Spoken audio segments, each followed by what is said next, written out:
nga fundi i Premier Ligës në majën e futbollit. Manchester United dhe Tottenham, dy skuadra të mëdha të futbollit anglez, po kalojnë thuajse periudhën më të keqe në historinë e klubit të tyre në ligë, duke u radhitur në vendin e 16 dhe 17, gjërgjësisht në kufirin e mbijetesës për të rënë nga Premier Liga.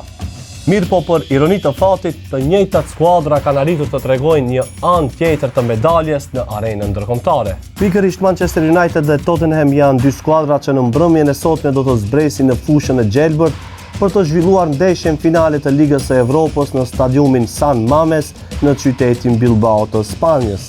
Të shohim ç'flet historia e dy klubeve për këtë garë. Në finale Tottenham do të dalë në fushë për titullin e tretë, ndërsa Manchester United për të dytin.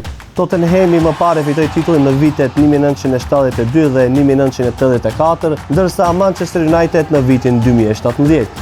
Përveç trofeut, skuadra fituese e finales së sotme do të sigurojë edhe kualifikimin në garën më prestigjioze, atë të Ligës së Kampionëve. Por cila do jetë ajo?